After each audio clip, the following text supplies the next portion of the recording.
Final whistle has just gone in Cardiff, and Wales have beaten France. What's that? Ah, no, they weren't playing last try wins, unfortunately. Otherwise, Wales would have beaten France. Alas, they didn't. They lost 54-12. We'll get into the detail, as always, at the 4-minute mark. But get your comments in, get your questions in nice and early. Hit the thumbs up button, help other people find it, and let me know where you are and what you're drinking. This is my drink today. Couldn't get any Prinsko, so I'm on the Kamenitsa today. Let me know where you are.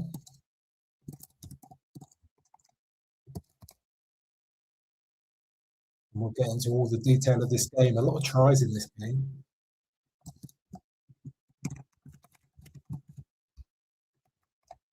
One of you out there was planning on having a few whiskies to ease the nerves before this game. I don't think they were necessary, really, let's be honest. Cheers. And also, get your comments in, get your questions in. What do you want to know? What incidents do you want discussed? Any thoughts on how Wales played? Was it better than last week? Worse than last week? What about France? Anything about them? Anything different about them today?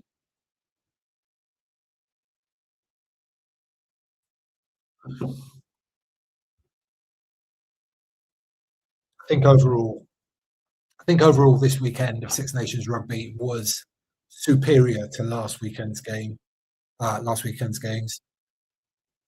Much more jeopardy. Certainly yesterday, those two games were really, really good.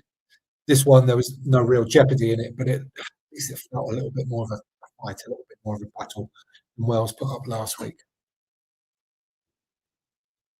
Let's start in the comments early, shall we? Great to get a comment this early. Disappointing from Wales again. Better than last week at times, but I have no idea what the kicking strategy was in that first half. Yeah, interesting. We'll get into that because certainly the commentators had a lot of views on the kicking strategy. It wasn't quite as refined as don't kick it, run it, don't kick it. But I mean, it pretty much was that a lot of the time, which was not that insightful, to be honest. Looking at the pundits now, it's all pretty low key. What do we think? Yeah, get some more comments in. Yeah, let me know your thoughts and we'll go through them. And if you've got any questions, I love the questions because I'm just one pair of eyes watching the game. That's it. And I love to hear other people's viewpoints because there's always something that I didn't see that somebody else did. So let's get those questions in and we'll get going on the analysis in about 50 seconds now at the 4-minute mark. As I said, give the video a thumbs up if you don't mind. It helps other people find it. And that's good for everyone.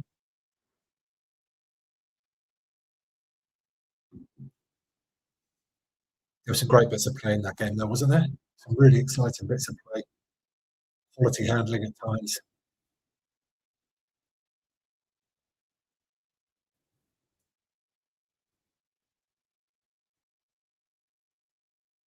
Enjoyed Alan Wynne-Jones's comments before and at half-time. Very well. He speaks very well, doesn't he, Alan Wynne?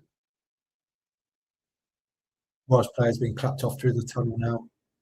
I think they should be proud. I think they should be proud of their effort today. It's a step forward, and that's all you can ask for, really.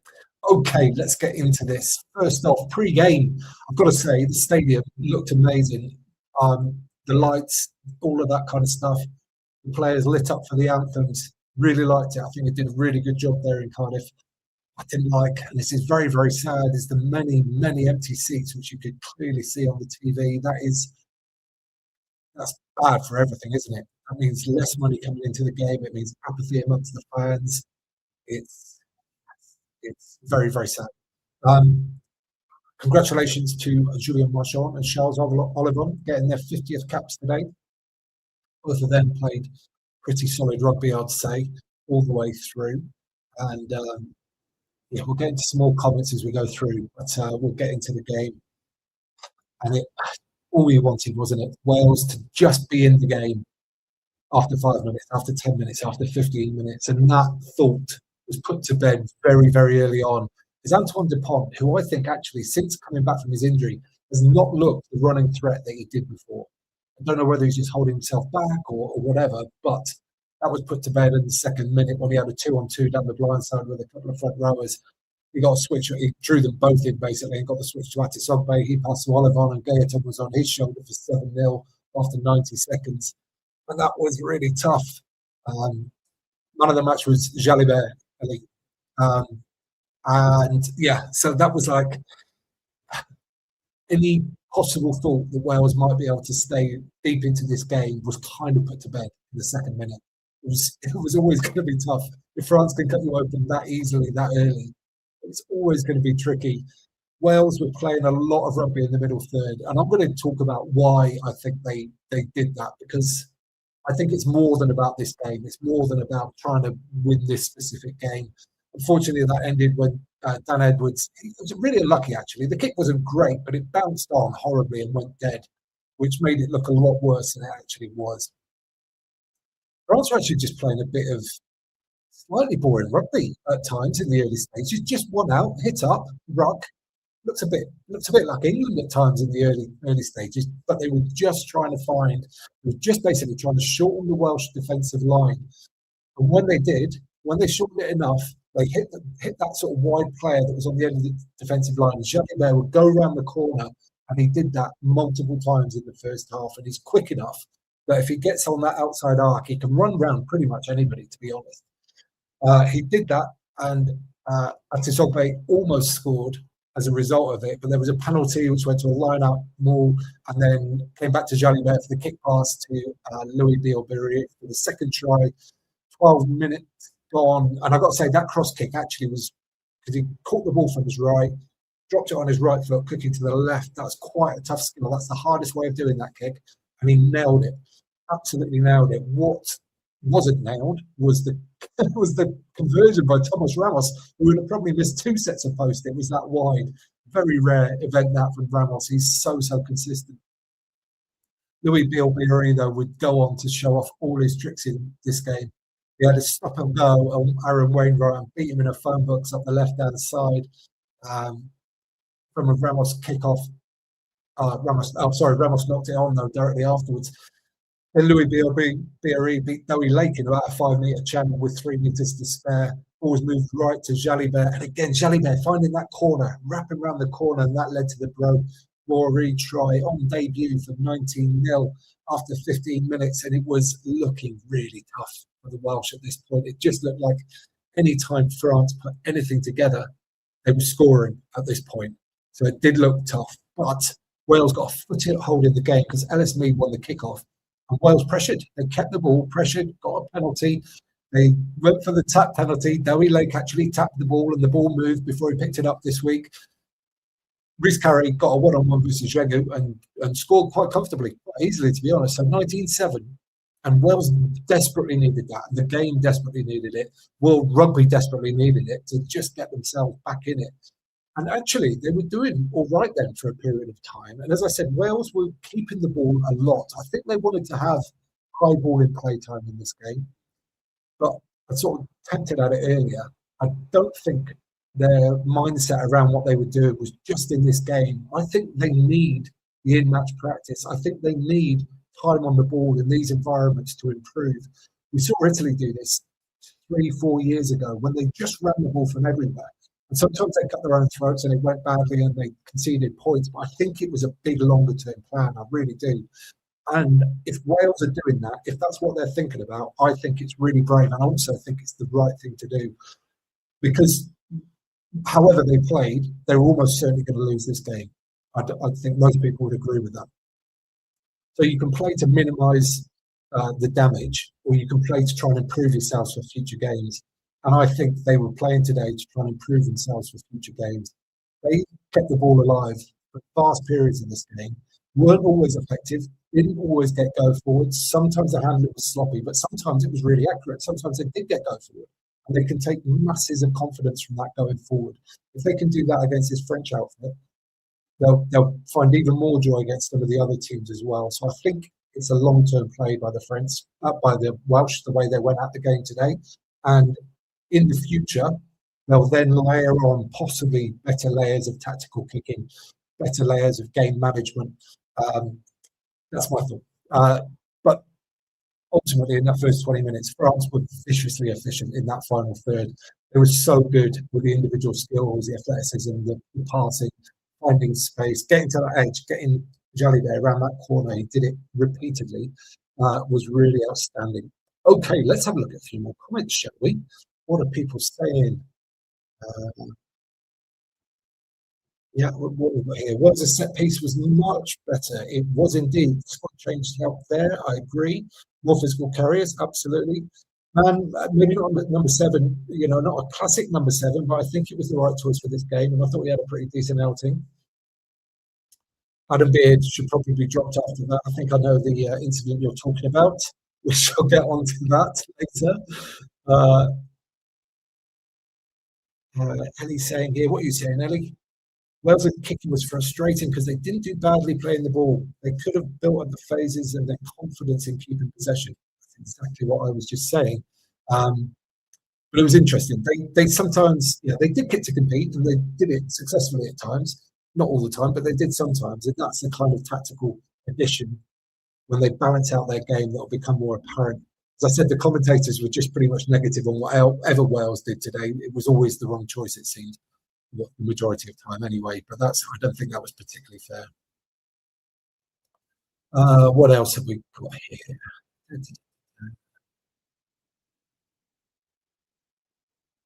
Yeah, I agree. France are too dangerous to kick loosely too. I don't think there was much of that today. Not too much. I think the Irish gave France more loose kicks last week. Yeah, okay, great. Let's get into the second 20 minutes of this game. And actually, because Wales were holding onto the ball, when France did get hold of it, they started making a few errors. There was a Bilberry pass over the top, which got knocked on by Atisogbe, and then somebody else threw the ball into that same touchline about the same area a minute later. And the game kind of went a little bit wild. It did turn into, sevens. But not even that. There were players all over the place at some points during this game. The punt almost got away at the middle, and then it was turned over, and Louis Rees-Zammit almost got away as well. It was pretty wild at times. Atisogbe had a try disallowed because he was in front of a Dupont box kick, but that was really smart by the French. There was not a lot of space to do that. They recognised that Louis Rees-Zammit, the fullback, had attacked the ruck, which was probably a poor choice. Tom Jordan did it last week, which led to a try against the Scots. Rees-Zammit did it here, and it would have been a try if Atisogbe had just held his feet a little bit more. Dupont stepped through off the tail of a line-out, and I mentioned earlier about his running game not being quite where it was up till this point. It looks like it's back now. It seriously looks like it's back because he was handing off forwards. He looked powerful on his feet, and it was only a knock-on by Brobery that stopped another French try there. 39 minutes, and there was a brilliant Ollie Cracknell tackle right on the corner. I've been talking about this corner of the defence. Cracknell was on that corner. He absolutely did a stopping tackle. Wales won the turnover. Adam Beard got the ball. And this is an interesting one, right? Because the tactical choice was probably a decent choice. It was a turnover ball. There was a ton of space in the backfield. All the French players were up. Wales had players running onto the ball. If that kick had gone through there, if he could have executed it, it was probably a decent tactical choice. However, you've got to consider how many times has he ever done that in a game? Does he have the skill level to do it? Clearly not, because he didn't recognise that Atisogbe was right there in front of him and able to block that kick. Atisogbe blocked it, picked it up, passed it inside to Jalibert to walk in for 26-7 just before half time. So, it's a tough one. I don't ever want to, as a coach, I wouldn't ever want to say, don't play to your instincts. But at the same time, you've got to understand what your limitations are as well. He didn't make a good choice because of where Atisogbe was. And that was a real gut punch, I think, for the Welsh and for the game as well, just before half-time. Because if Wales could have got in at 19-7, they were a long way from winning the game, but at least they're kind of in it. And if they've got another score, then who knows? Who absolutely knows? Let's have a look more. What else? We've got a couple more comments coming in here. Billy James had his best performance in a Wales jersey. I would agree. I'm not sure if I've seen all of them, but I thought he had a really good game today. He got a lot of ball in hand, didn't he, Eddie James? I yeah, I thought he was good. Yeah, I got another good comment here as well. What's that? Crunchy Cook. I actually thought Wales did okay today. They shouldn't be ashamed of themselves. It's a serious rough patch they're in. I agree, 100%. That's what I wanted out of this game for Wales today. I wanted them to be able to walk off the pitch and go, right, we put a shift in. Not everything went right, but we had ambition. We tried really hard, and we didn't shoot ourselves in the foot too much. The other big one that we just spoken about was one example of that. I actually can't think of too many others. There were errors, but nothing really stupid like that one. So it's not too bad.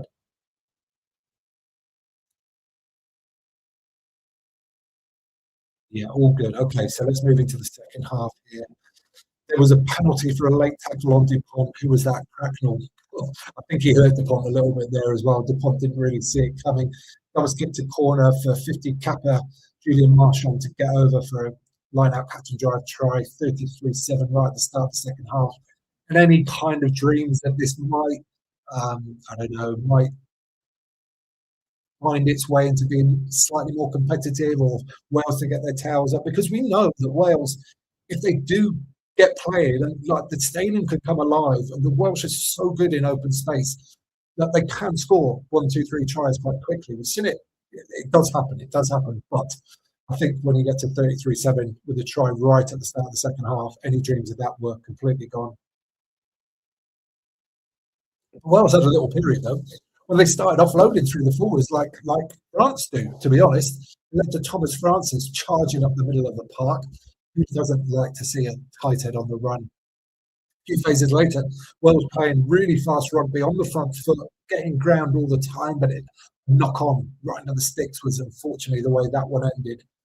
Ramos got Louis Bielbi away down the left. It came from a kick. Bielbi caught it, fed to Ramos. And watch Bielbi as well. He is so good at getting himself back behind the ball so he can attack again. He did it for the first try against the Irish last week. He did it here as well.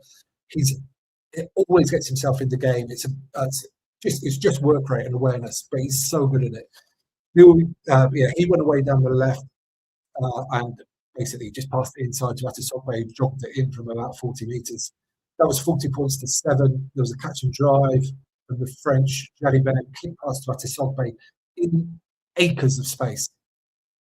France didn't really have to earn this one. And this is where things could be improved, I think, by the Welsh.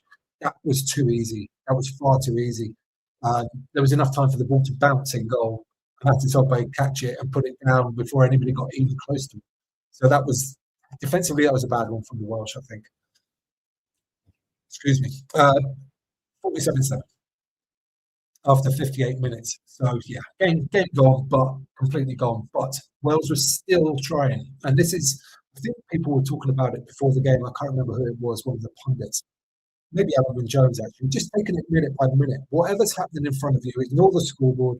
Just do your job minute by minute. And I thought Wales did that. I thought they really stayed in the game as much as they could, even though they were getting torn apart at times. There was a great try by Charles Olivon, another 50 capper, so another try on 50 cap, good for him. And this was a length of the field possession straight from the previous kickoff. Baptiste Serran made the initial break, which was a slightly weak one from the Welsh defence. But after that, France had to work really hard for this try. The Welsh defended really toughly, and it was eventually the dam broke and Olivon got over. But that was an example where it was not easy points for the French, aside from that initial break. Wales did come into it and they kept the ball alive. Great multi-phase play with about 15 minutes to go. Good options as well. You can play multi-phase and not look like you're ever going to break the line or score, but Wales actually had really good options at the line and choosing the right pass a lot of the times. I think this was a period when Eddie James got the ball up the left-hand flank a good few times in a row. And Wales nearly scored, but Adams knocked on at the base of the rock just as he was trying to dot the ball down. Noah Nenny came on for his debut in shorts that were probably 2 sizes too small. Kane Plumtree looked like he was playing for the Harlem Globetrotters at times, loads of basketball passes, all kinds of stuff like this. And fair play to Wales. They won the game with last try wins scored by Mason Grady in the 78th minute after sustained pressure. And again, really accurate handling by the Welsh. They drove and drove and drove, kept forward momentum just. And when they moved it right, there was a great step by Lewis Rousseau to get him outside the last tackler. Accurate pass, Grady with a walk in for 54-12 in the end. And yeah, I've said it a few times. That was it could have gone better for Wales. It really could. But I think based on just solely on their own performance, there's a lot they can be proud of. I thought their discipline was generally quite good. I thought they dented the French line, they held onto the ball. And they scored a couple of good tries. And yeah, defensively, they're all at sea, and a lot of teams are against the French. Let's not make any mistake about that. They are so good individually, athletically, and as a team that is very difficult. But for me, I was happy with this for the Welsh. And a great win for the French. Fair play. They are top of this table. They are absolutely monster in this championship at the moment. And I mean, great thing about the Six Nations is that it can change week from week really, really quickly. So who knows? Who knows? But they are definitely the favourites for the championship as it goes right now. Already, what other comments have we got here? Yeah, I agree. Wales fought hard and well. They truly earned both tries. Completely agree. Yeah, they play some nice rugby. They just need to string it together a little bit better. Absolutely. And I think the more they continue to try to do it in live game situations, the more that will build. They'll get more comfortable with each other. They'll understand all the pressures and how to support each other, and that will come. So I'm glad they were brave today, and I think it'll stand them in good stead going forward.